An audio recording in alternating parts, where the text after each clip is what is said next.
Well, hi, everyone, and welcome to another episode of Unstoppable Mindset, where inclusion, diversity, and the unexpected meet. And as I've explained, the reason we word it that way is that diversity typically doesn't tend to involve disabilities, so inclusion comes first because we don't allow people to be inclusive unless they're going to make sure that they include disabilities in the conversation. But mostly on the Unstoppable Mindset podcast, we don't deal as much with inclusion or diversity. We get to deal with the unexpected, which is anything that doesn't have to do directly with inclusion or diversity. And so today, in talking to Kay Hutchins, we have a situation where we are going to talk about unexpected kinds of things. And that's what we're really all about. So Kay Hutchinson is our guest today. She has quite a story about, well, I'm not going to tell you all about it other than just to say it's going to involve narcissism and it's going to involve a whole bunch of things. Kay is a podcaster. She's a coach, and she does a number of things that I think are really well worth talking about. So without further ado, Kay, welcome to Unstoppable Mindset. Oh, Michael, every cell in my body is happy to be here today. I'm so thrilled. Oh, good. I just want to make sure all the cells are communicating with you and they're all saying good things. They are, Oh, good. absolutely. Cell by So, cell. Let's do a so roll call and see how long that takes. But there we go. yeah, well, I'm really glad that you are here. I'd like to start by kind of learning about the early Kay, growing up and all that sort of stuff. It's always fun to start that way, sort of like Lewis Carroll, you start at the beginning. But anyway, tell us about the early Kay, if you Oh my would. gosh. I'd love to.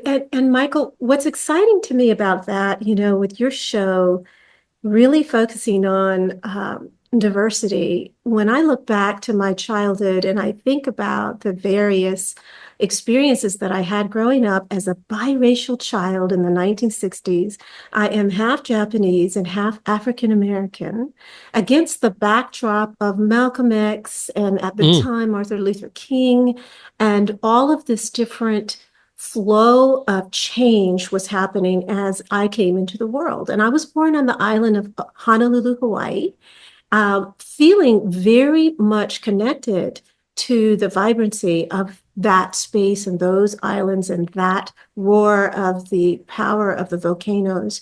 And I found myself just this really hypersensitive young child where the world came in at me through all of my five senses to the point where often I was very overwhelmed. But I was really blessed to have parents that understood this child's going to have a lot coming at her in the world, being what the world is at the time and coming from two different cultures, that I was really well nourished and really was taught by parents who had embraced meditation and mindfulness as a way of really helping me calm my nervous system when I was little.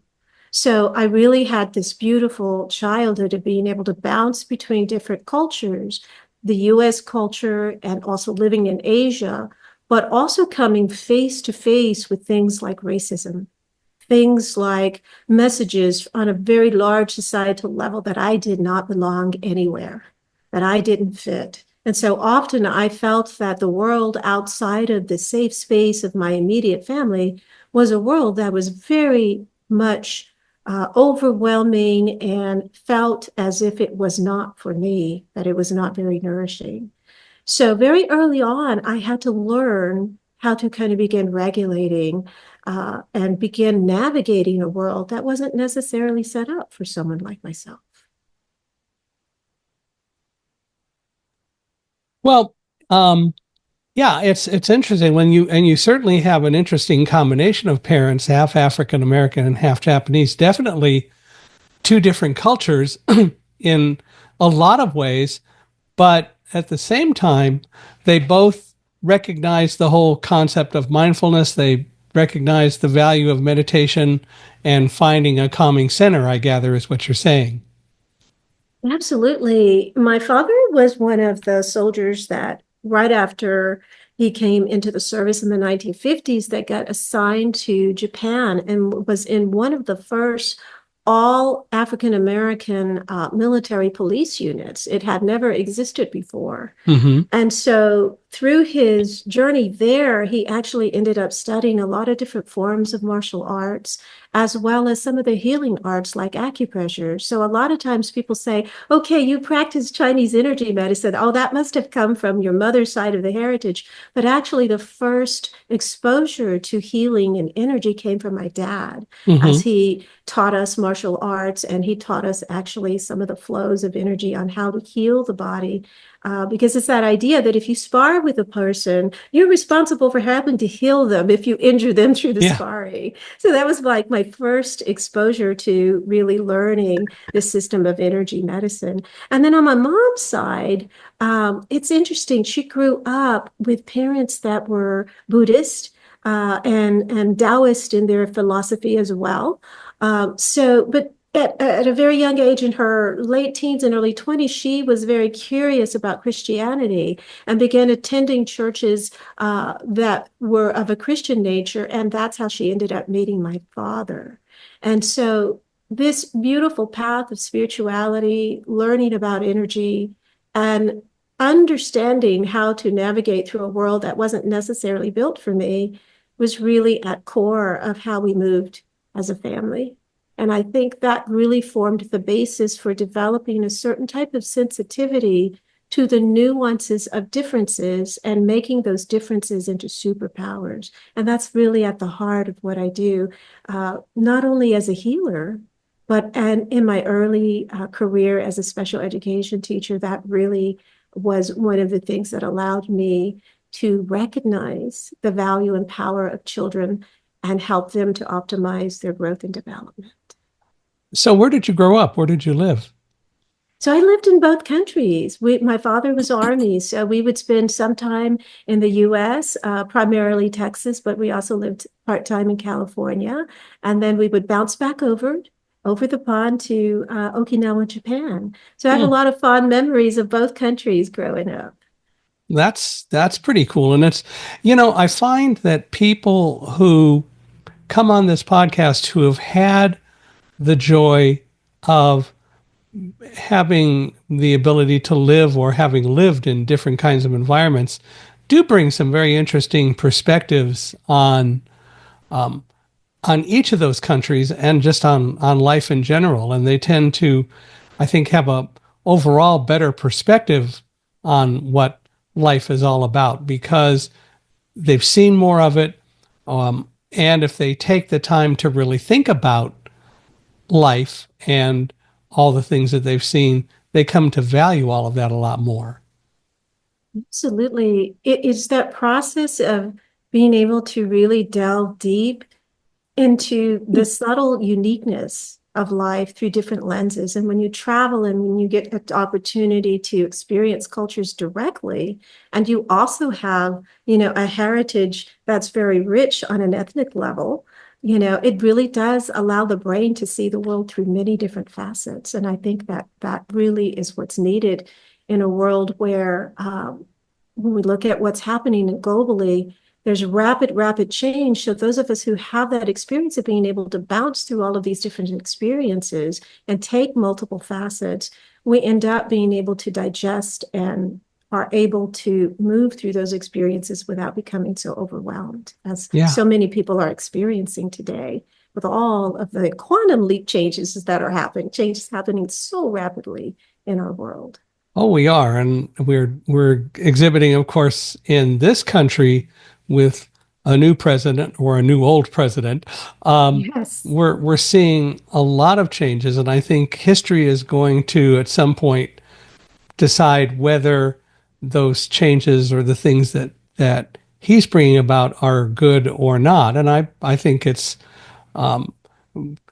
you can take a lot of different viewpoints on it. Oh, it's bad because he's doing this and he's doing that, and it's good because he's doing this and he's doing that. But I think ultimately we're going to see, and I think he's made some choices that are interesting, and we'll see how it all goes. But I wish that he had had more of a worldview. I think that's the one thing that I see that he has not had as much of a true worldview as would probably be valuable.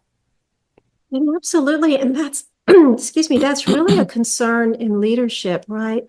And how do we support when someone hasn't had that vastness, right? It then comes to us to really bring to the table the perspectives that hopefully will trickle over into influencing and supporting energetically. And here's that thing, because sometimes we can think, oh, well, the president's way up here, and what can I, as an ordinary person, do to help bring more balance to that leadership? Well, I truly believe that energetically we're all connected.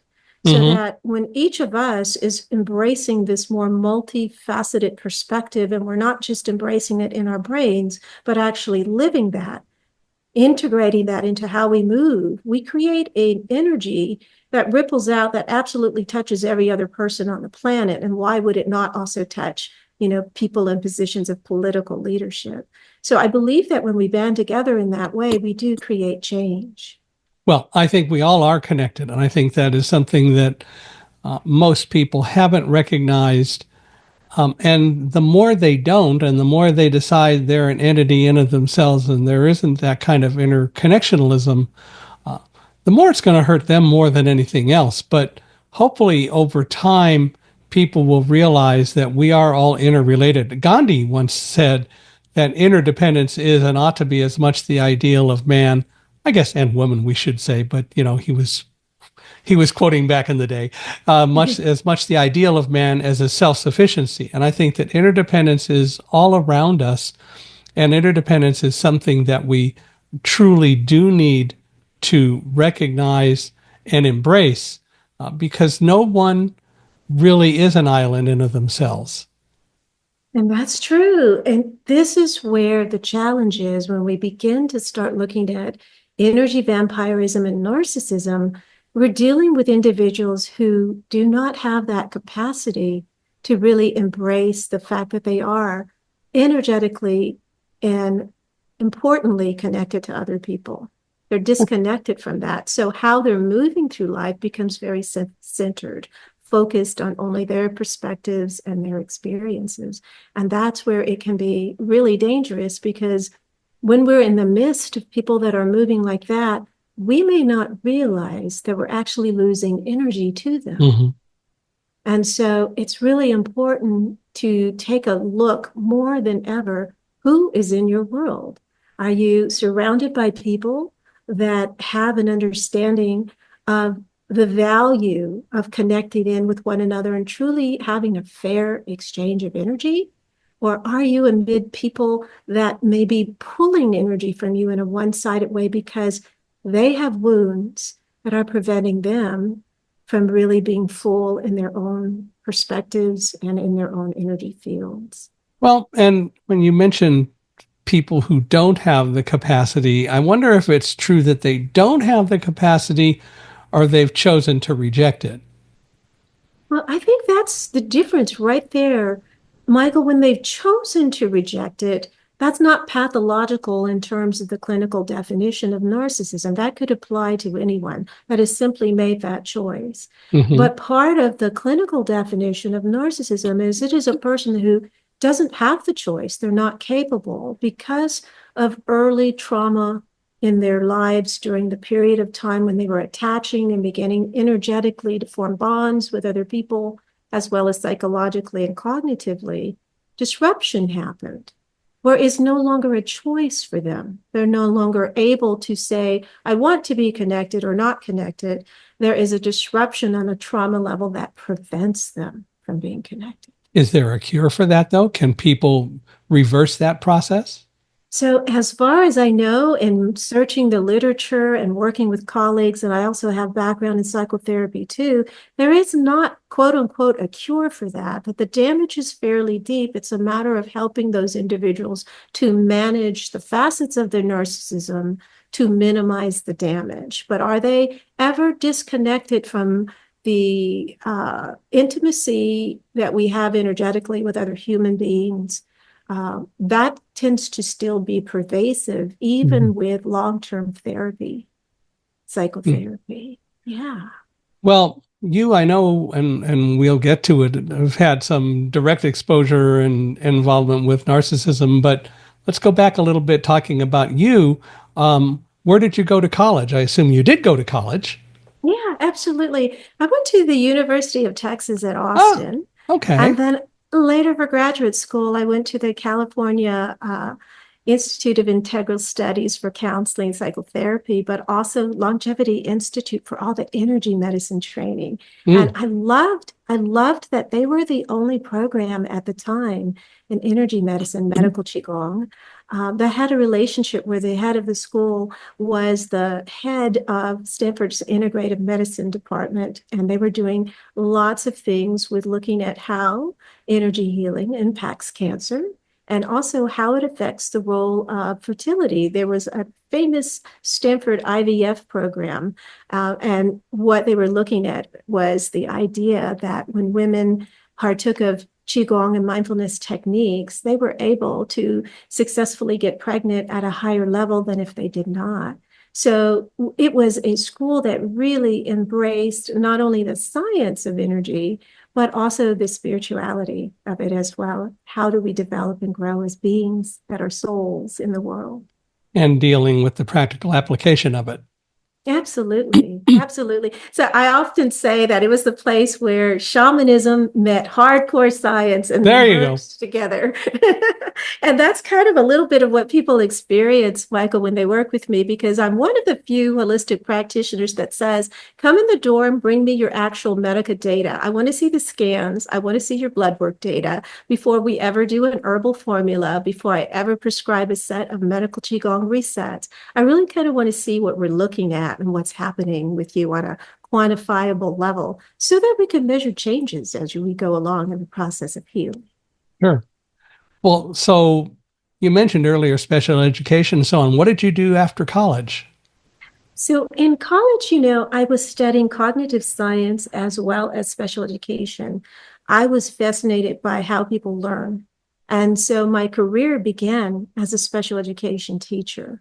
The first assignment I had, though, as a teacher was teaching third grade math because I began working for a district mid-season and they didn't have a lot of different openings. And they said, well, Kay, we would love to have you in the school, but the special ed position will not be available till later. Would you come aboard teaching math? Now, little did anyone know, Michael, that I was actually math phobic. I was that kid that when I had to take math and calculus and things in college, had my head in my lap. Oh, I can't do this. This is just not my thing. And so to be asked to teach third grade, it was horrifying to me on one level. But then I said, everything happens for a reason. To start my Mhm. teaching career in the thing that I'm most fearful of could be a really good learning opportunity for me. What did you And I learn from that?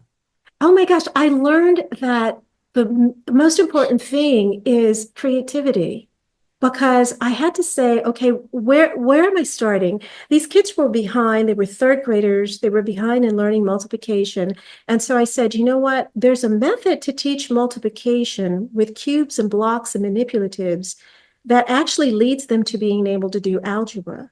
So I'm going to be creative and use these different tools to not only teach basic multiplication, but my goal for them is when they leave me, they will have the basis for being able to do simple algebra problems in third grade. Hmm. And the fact, Michael, that these kids, when we talk about diversity inclusion, were in a community where there were drive-by shootings. We're in a community where other teachers did not believe that just because these children were children of color, that they did not have the same abilities and capabilities and potential to be able to go on to school at Harvard or Yale. It made me even more determined to say, I'm going to teach them a really higher level skill that everybody else will say is beyond their developmental level to prove that these children are just as capable as anybody else.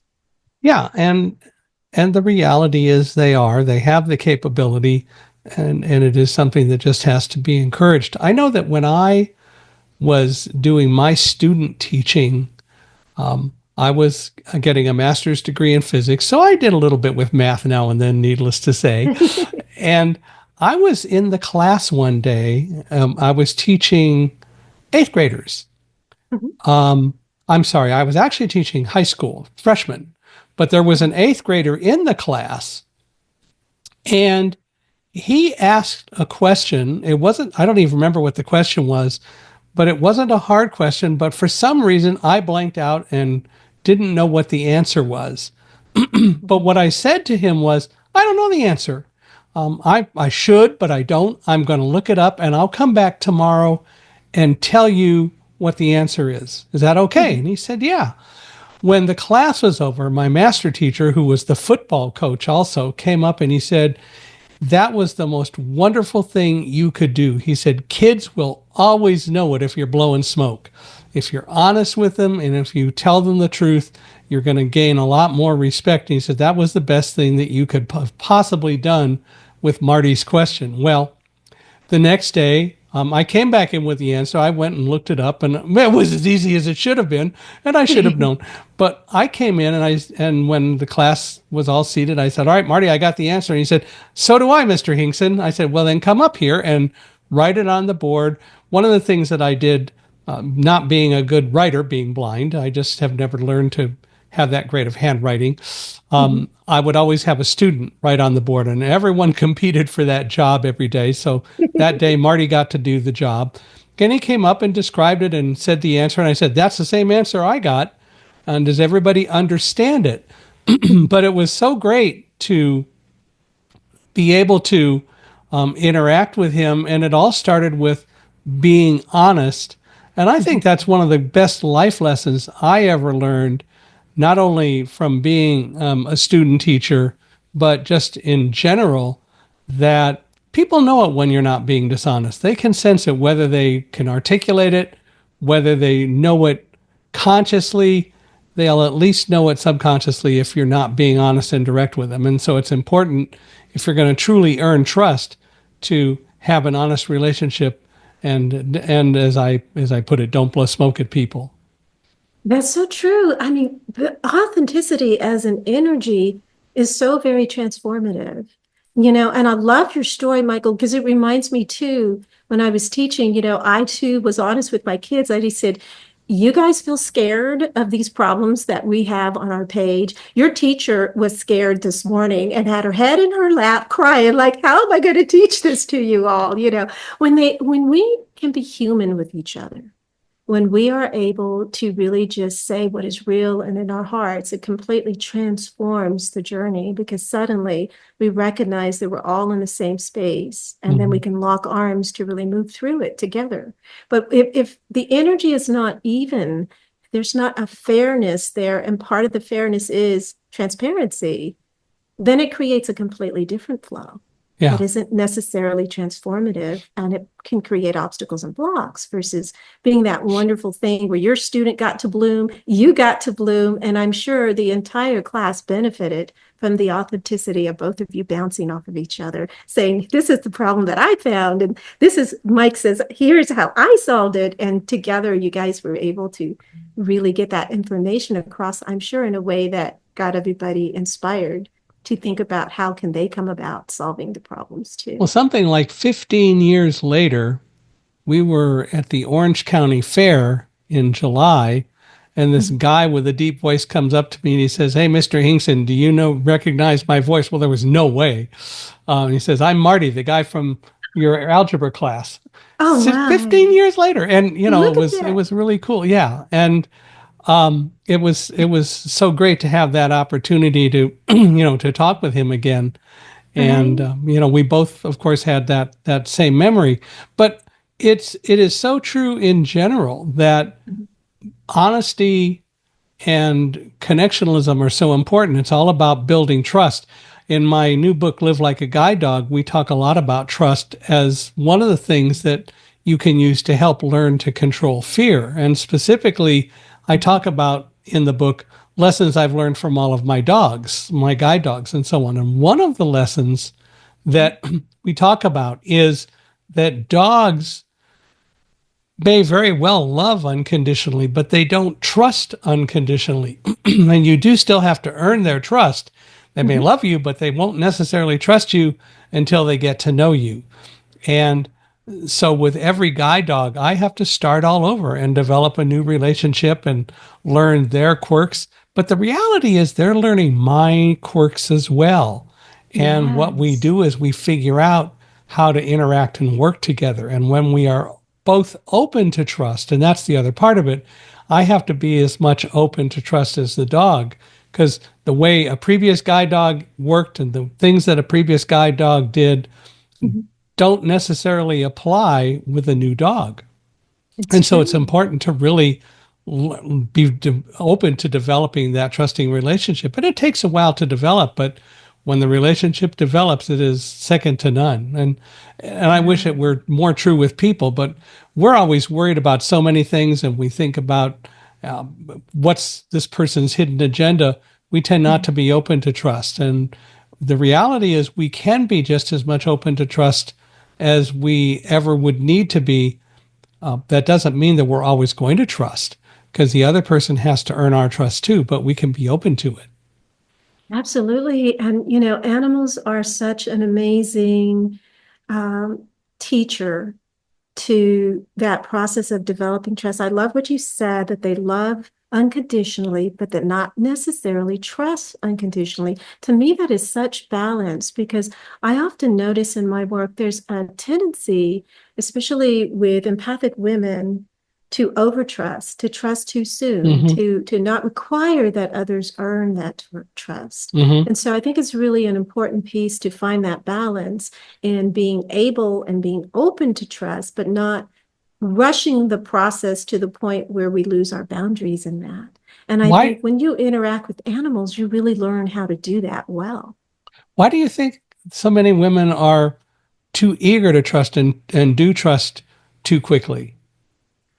I think in the population of women that I work with in my groups, that they refer to themselves often as women empaths or empathic women. I think some of that can come from the over caretaking syndrome that some of them may Mm. be exhibiting as a way of working through old wounds. That idea that it's my job to kind of just be this wide open radar and take care of others and be open.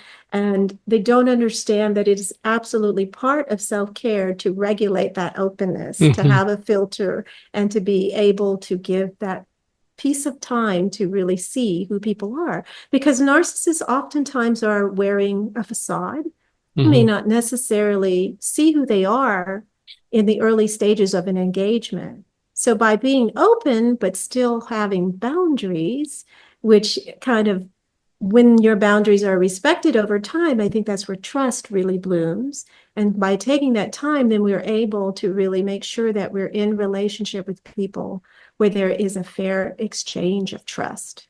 Because that's part of the fair energy exchange, as I often say, is Right. trust has to go both ways. And in a narcissistic relationship, it's usually just one way. It's the person, who's non-narcissistic, trusting fully, and the narcissist withholding trust. Yeah.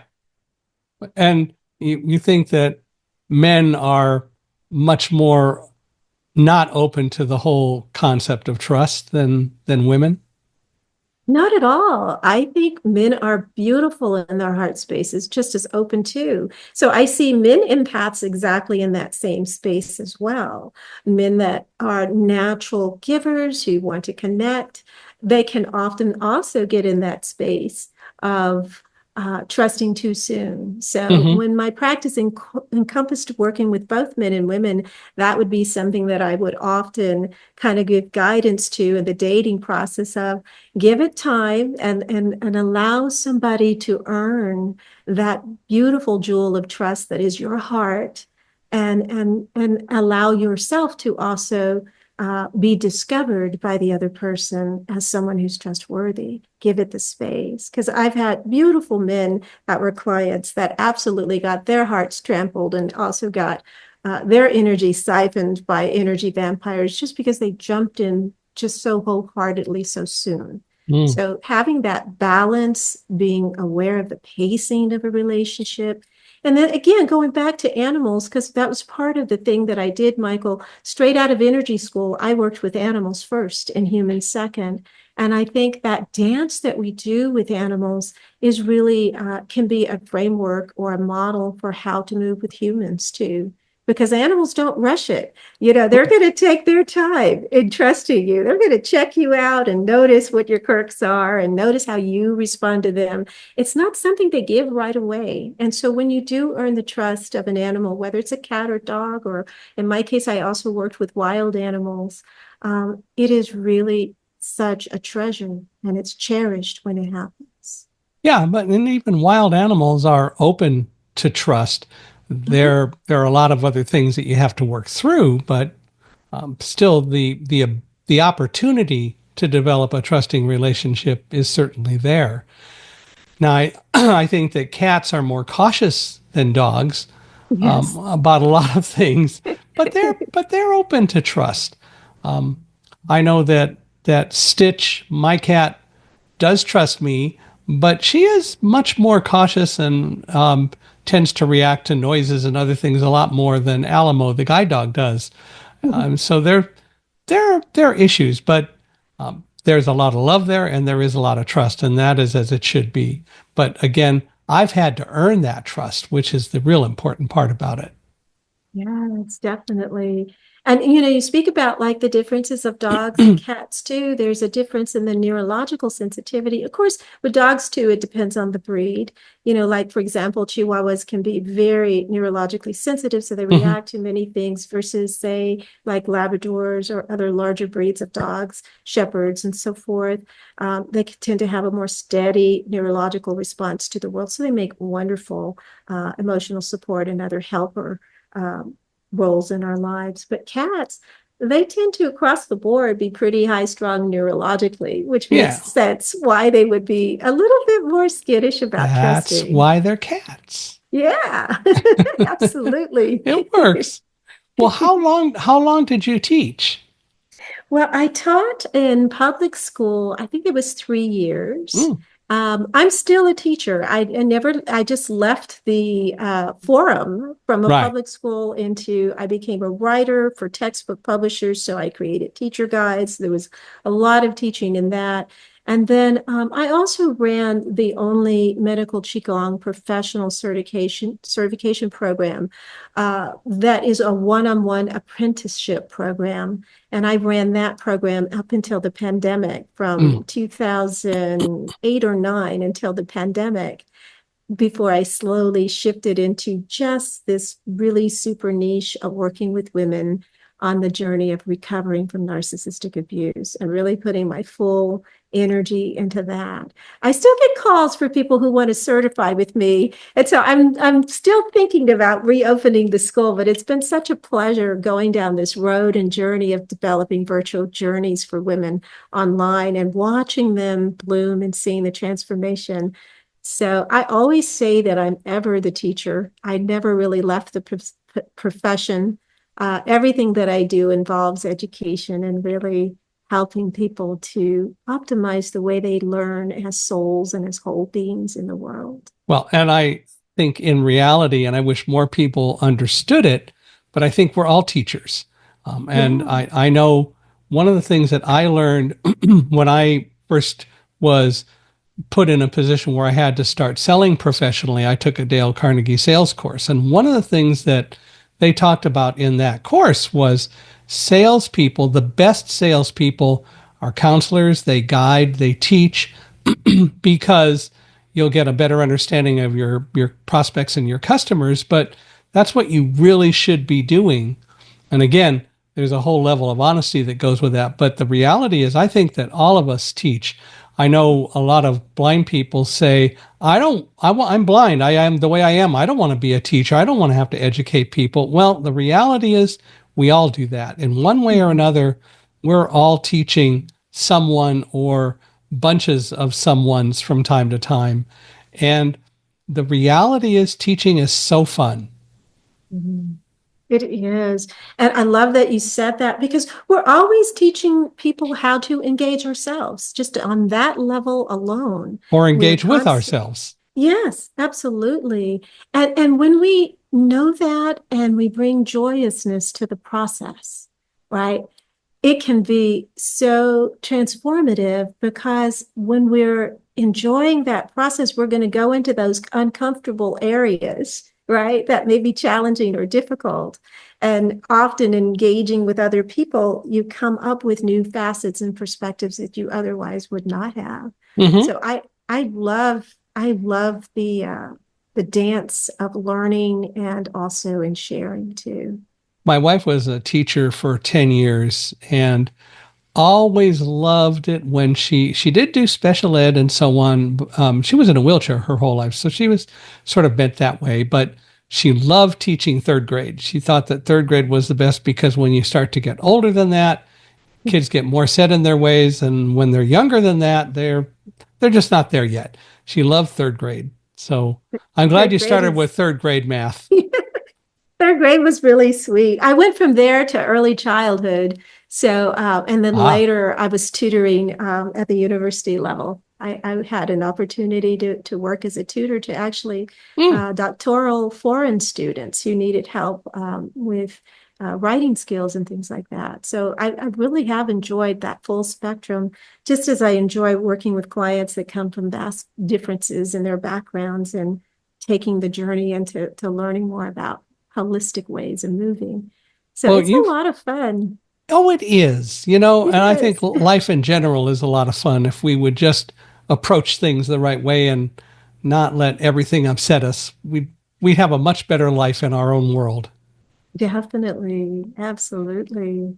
Well, you've talked a lot about this whole idea of narcissism and so on, and I know you've had involvement in your life with that. Do you want to talk about some of that and tell us how you really got into really doing a lot with it and what motivates you and so on, or how much of that do you want Yeah. to talk about?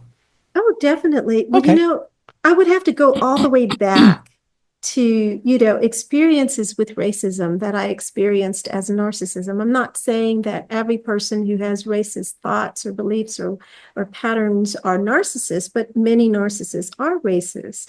And so I think the early exposure to what I would call someone that is an energy vampire bent on manipulating or creating a flow that isn't a fair exchange of energy happened to me at a very young age. So I gained a lot of insight into how do you move through that. So it made sense that when I was beginning my career as an energy healer, as a practitioner, and I started noticing the different physical and emotional issues people would come in the door with. They'd come in with, say, like autoimmune issues, thyroid issues, cancer, and different things like that. But when we began to really look at the root of all of those conditions, we began to realize that there was a pattern of having been in some sort of prolonged engagement with another person where there was not a fair energy exchange. And that's when I began to realize, oh, all of my clients have had experiences with narcissism and of having had their energy siphoned in a way that was not beneficial for their entire body, mind, and soul. And so, in creating these resets for clients for nearly, I think it was about 15 years, I was into that career. I never realized, because I'd never encountered it directly in a personal relationship, Mhm. what it was like to be in a relationship with a covert narcissist. And I fell in love with a person who was very, very clever as far as really hiding those aspects of his personality. And I've come to understand that the reason that I walked that journey was so that I could have firsthand lived experience. I knew what overt narcissism was about, but I had never really experienced the covert variety, that hidden, that more subtle type. And by being in this marriage and relationship with a person that was exactly that, it gave me a lot of insights to the subtle ways that we lose energy to people Mhm. and what the impact is on that physical level. For me, it left my immunity completely tanked. And I was having reoccurrent shingles all over my face. I was having high anxiety, which was not a part of my emotional walk previously. I was also very fatigued. I had resolved many years prior to that severe fibromyalgia, and suddenly that came out of remission, and I was in constant pain every day. Mm. So, and seeing how dramatically my own health changed, it also changed the way that I was showing up on a business level. how available I was on an energy level to really serve clients. And it also showed up in terms of my spiritual path, where I slowly began to get disconnected from source and not rely on that as my critical way of moving through life, where previously I had. So it was just a journey of really truly recognizing what it feels like across every level imaginable to get decimated by the person that you love because they are wounded and are narcissistic.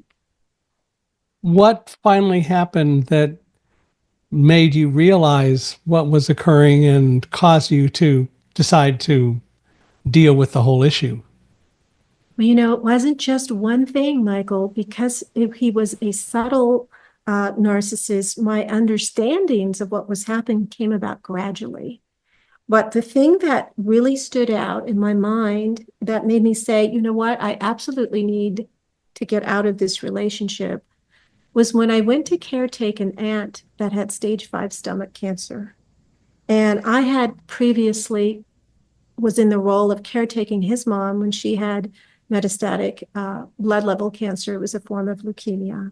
And also his aunt, who had a form of bone cancer. So when his family members were ill, I was there. I dropped everything, not only just as a healer, but as a family member, as someone who loved these dear ladies, was by their sides and really helped them to transition. But when it came time for me to be at the side of my relative, my husband was completely lacking in empathy. Mm. And I'd spend the entire day with her, just helping her to quell nausea, um, get more comfortable, feel more peaceful. I completely had not eaten the whole day because my whole attention was on her and also on my father, her brother. I wanted to make sure that my dad was okay and being with her because he was also approaching soon the final days of his life. He had a lot of weakness going on and things.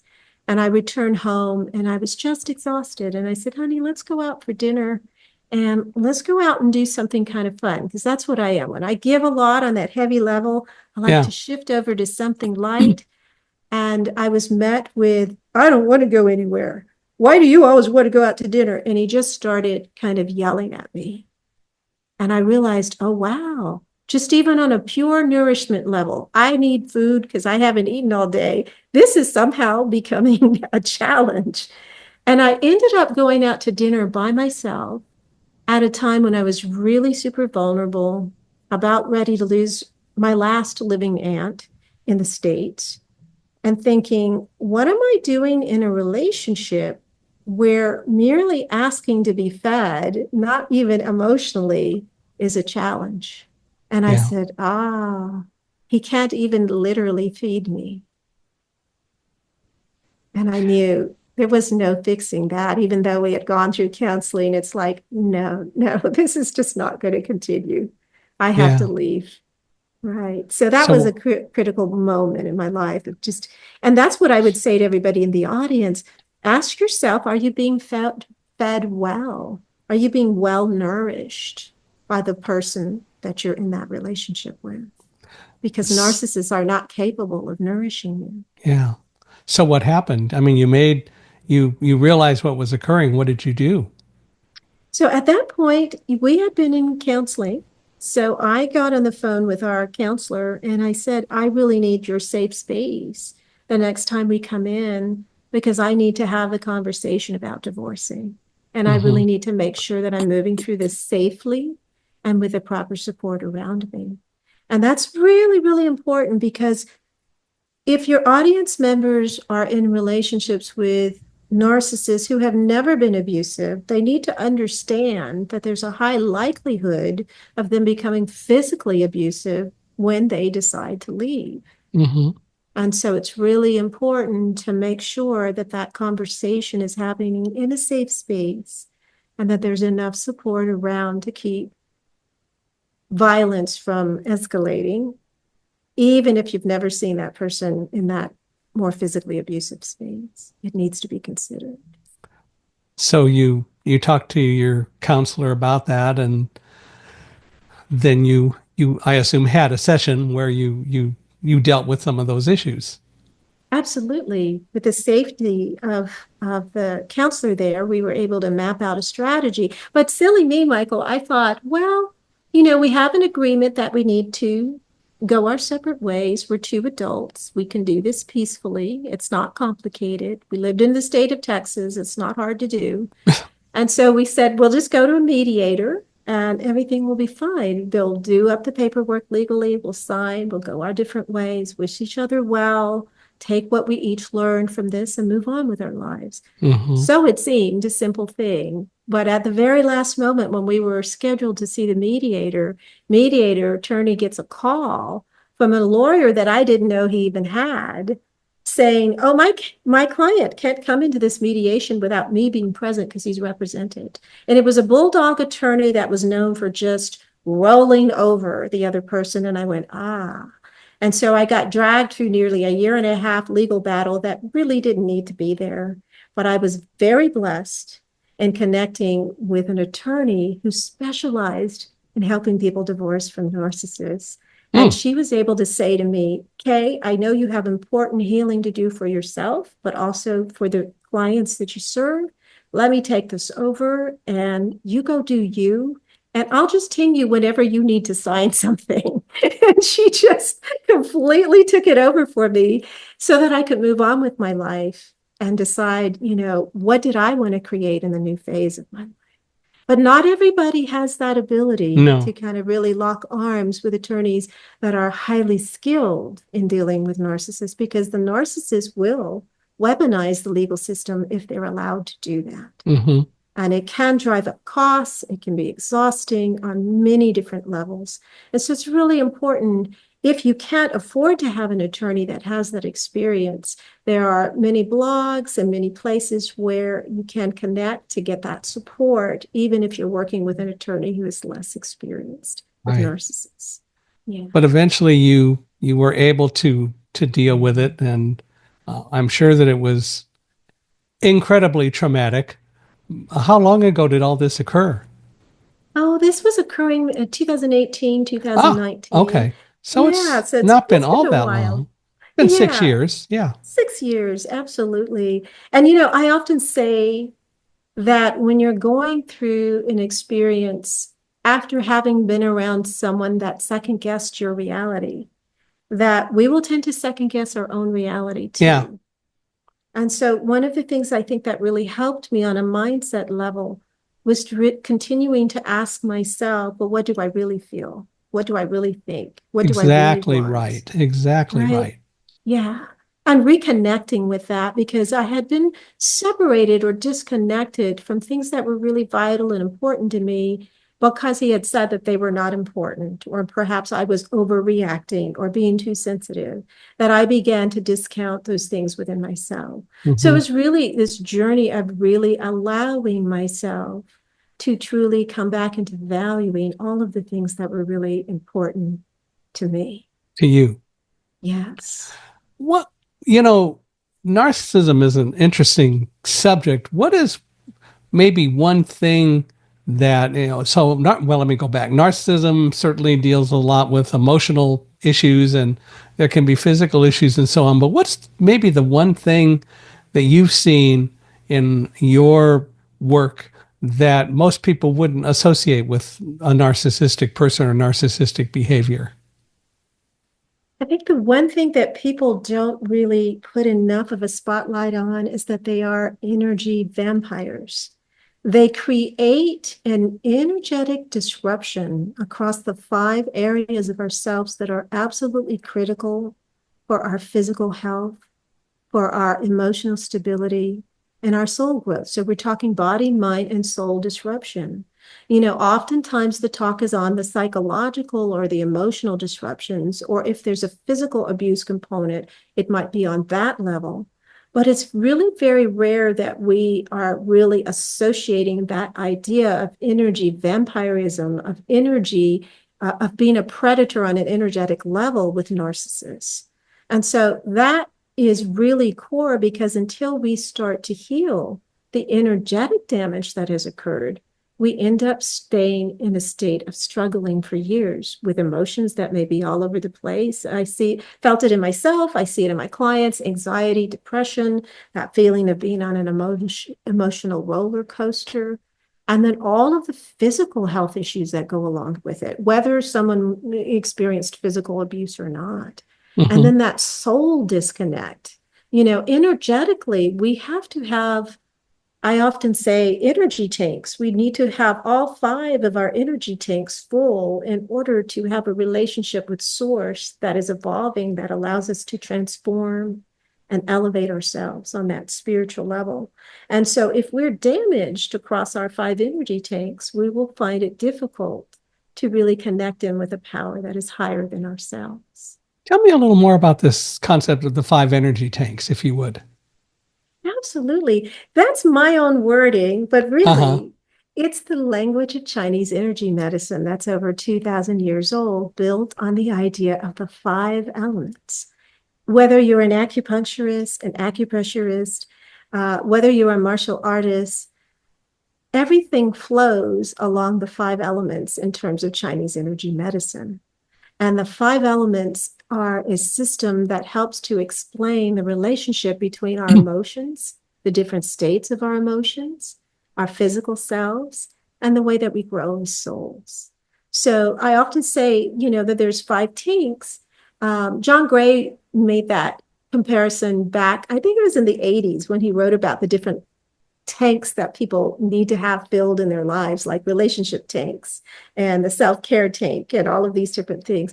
It's kind of similar to that idea, but each one of these areas has a very critical role in our development. So, like, say, the water element, this is essence and on a DNA level. So, oftentimes, when we've been in traumatic situations, we may start to see some DNA level disruptions, and often that will appear as cellular abnormalities. Cancer would be a very good example of that. That when we're under immense stress on a trauma level, the water element, which rules our DNA, on an element level becomes disrupted. So I see that a lot in my practice, where women have metastatic breast cancer and other forms of cancer as a result of the long-term chronic stress of being in a narcissistic relationship. Or their nervous systems, like my nervous system, was completely damaged, and I was hyper vigilant all the time, had insomnia, had difficulty processing information. My natural dyslexia and learning disabilities that I came into the world with became exacerbated when I was in that narcissistic relationship. That's the wood energy tank that rules our nervous systems.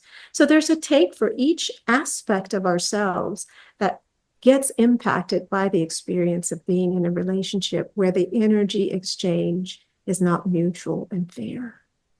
When you're talking about this whole concept of energy vampires and the whole issue of having to face or deal with a narcissist, one of the things that seems to me happens is that your ability to have creative thinking and to be creative in your thinking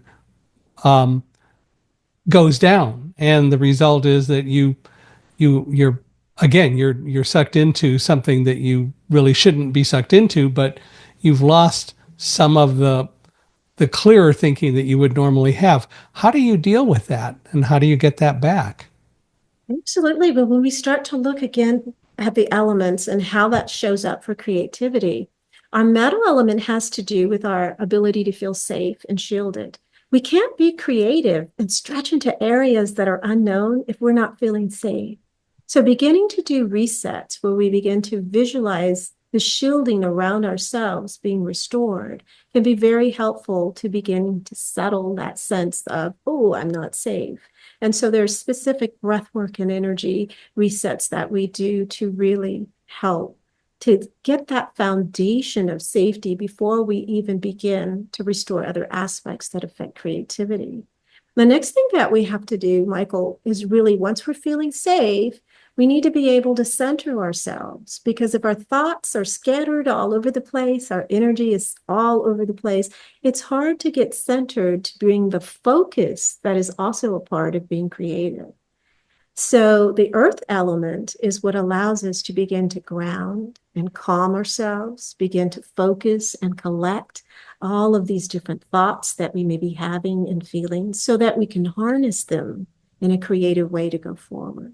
Hmm. Similarly, we have to calm our nervous system so that our brains are able to create the rhythms on a brainwave frequency level that is conducive to creativity. Again, if our brainwaves, if we were to look at an EEG, right before hitting a moment of creativity, there might be a lot of bouncing activity going on.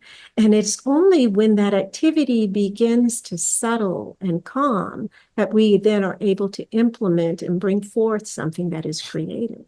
So being able to regulate that becomes very important, as well as getting into the space of reconnecting with a fire element, which is joy. Because I often say creativity is just the expression of joy, right?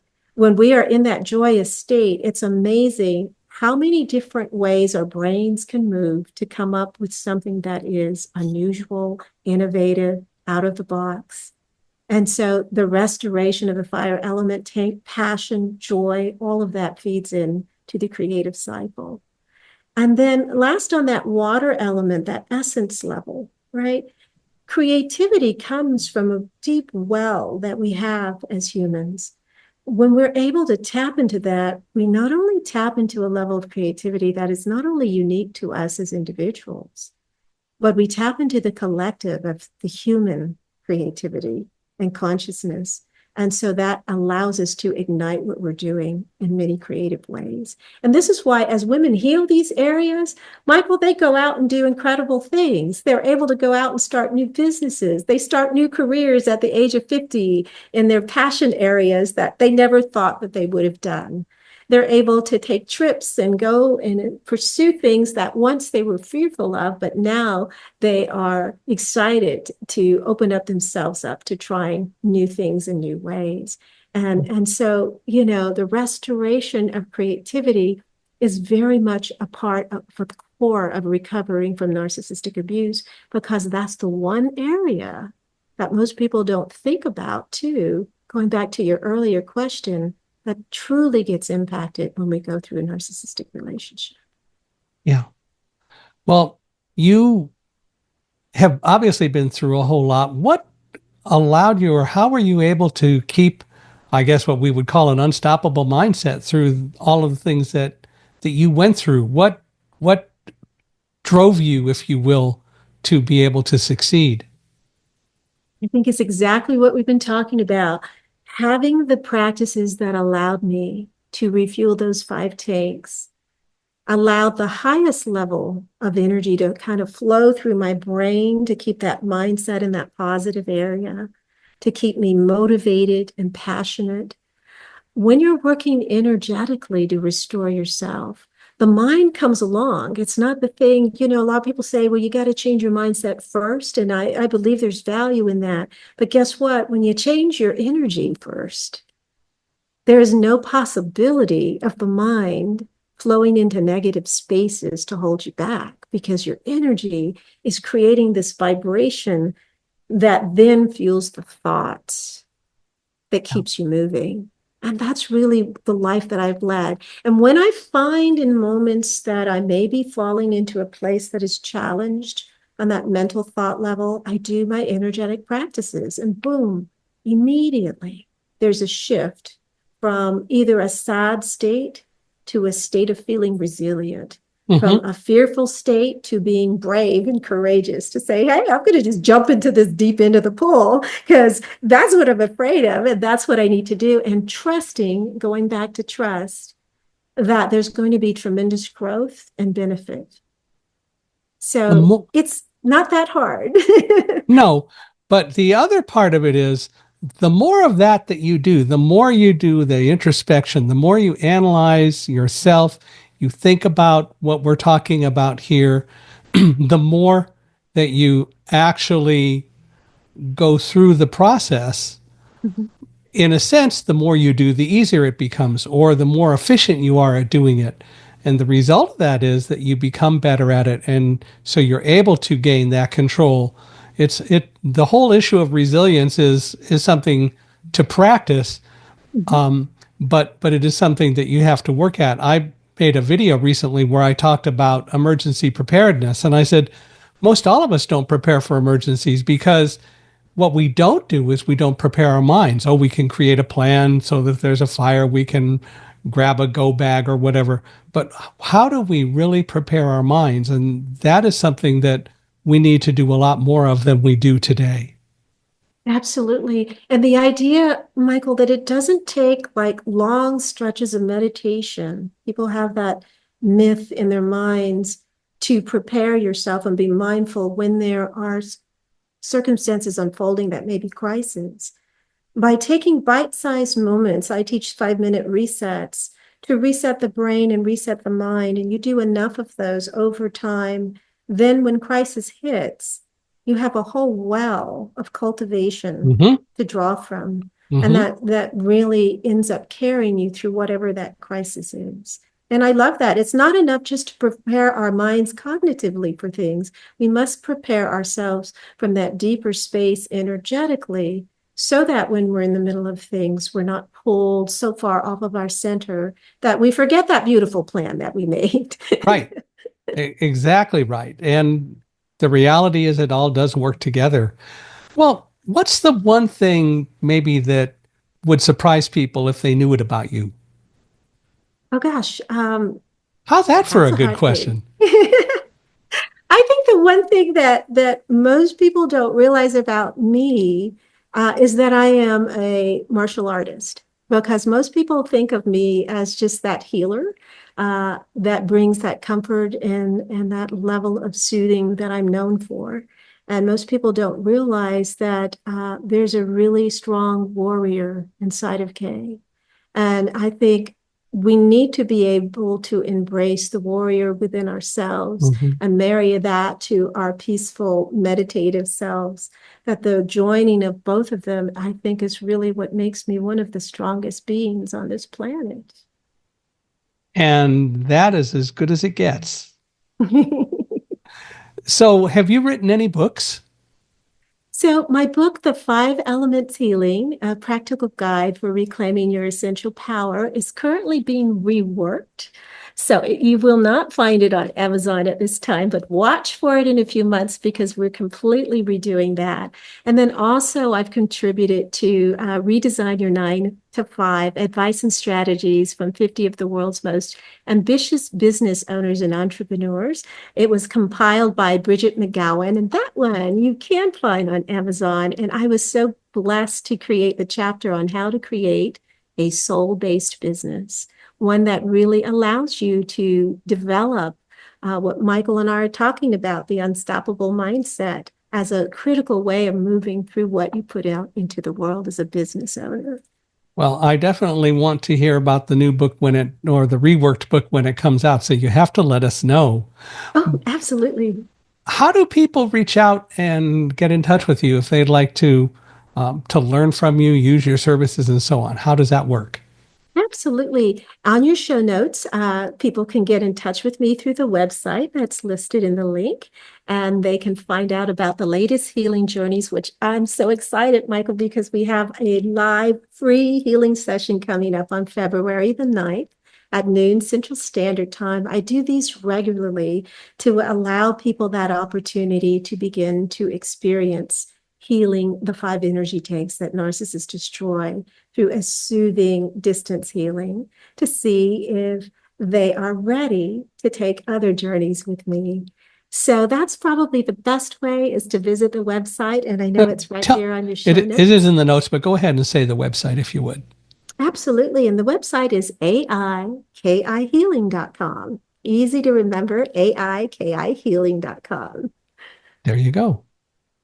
Well, I want to thank you for being here and giving us lots of insights. This has been fun. And my guide dog, Alamo, over here actually has been awake. So he's been absorbing. I love Well, that, Michael.